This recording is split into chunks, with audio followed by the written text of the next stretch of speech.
Hello and welcome to episode 6 of my Employment Law Snapshots. In this episode I'll be talking about spies, espionage and the Apprentice. As I've mentioned, this episode's ramblings are all about espionage, spying and security risks. That's because this week's case involves a failed job application for GCHQ, and I also happened to go to see the new James Bond film a couple of days ago. The current Mrs. Tibble and I went with a few friends, and we all decided to go to the cinema in James Bond themed fancy dress. Rather than go along as Sean Connery or Daniel Heartthrob Craig, I controversially decided to go as Roger Moore. It certainly raised a few eyebrows. Bit harsh. On with the law. This week's case is called Story against GCHQ. Mr. Story applied for a job at GCHQ which required the highest level of security clearance. After an extensive recruitment process which lasted about 18 months and included inquiries into Mr. Story's health and security vetting, his application was eventually rejected. Mr. Story brought a claim in the Employment Tribunal for unlawful discrimination on grounds of disability and religion. During the Employment Tribunal proceedings, it emerged that the recruitment process had identified that Mr. Story had experienced psychotic episodes in the past.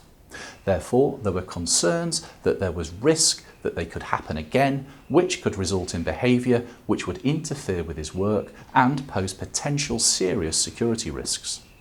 Mr. Story argued that because GCHQ's careers website said that it was unlikely to consider applicants who have suffered from bipolar disorder or psychotic illness meant that there was a discriminatory ban on people with certain disabilities working for GCHQ.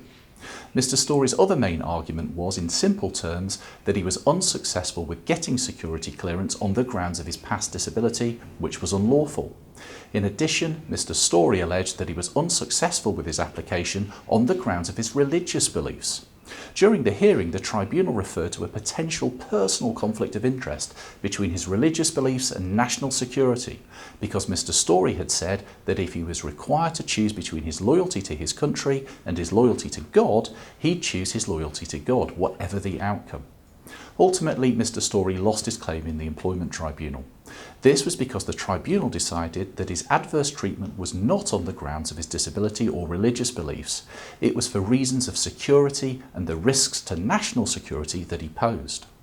As far as the disability discrimination claim was concerned, the general gist of the judgment was that the reason for the refusal of his application was the concern about the security risk and not the disability itself. As far as the religious discrimination claim was concerned, the tribunal concluded that any job applicant would have been treated as Mr. Story was in the same circumstances because of the national security risks that were identified. Mr. Story appealed to the Employment Appeal Tribunal.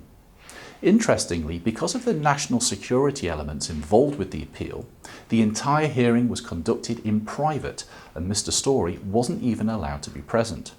He was represented by a special advocate who appeared on his behalf. The main argument at the AAT was that the tribunal's decision was flawed. This was because even though Mr. Story's disability and his religious beliefs were not the only reason for his unsuccessful application, they were part of the reason and therefore must amount to discrimination.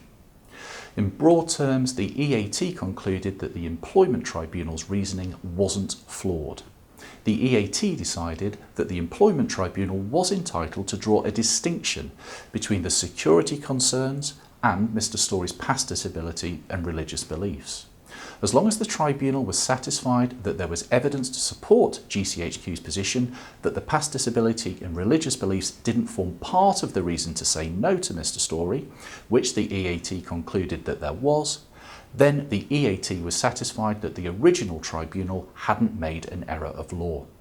As such, Mr. Story failed in his appeal to the EAT, although it's been reported that he's considering an appeal against the EAT's judgment, so watch this space.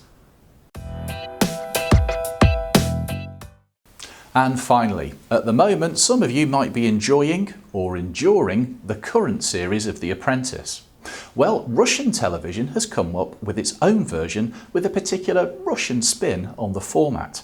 The programme is called Zavod, and according to the BBC, the candidates are made up of graduates who are put through a number of challenges to win a once-in-a-lifetime prize to become a remote control panel operator for ammonia production at the Azot fertiliser plant in the Urals. You couldn't make this sort of stuff up.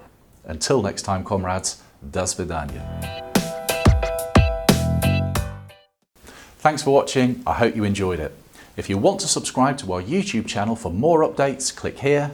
If you want to follow us on our Twitter page, which gives you a daily heads up about everything employment law related, click here. Or if you want any more information or help, please go to our website by clicking here.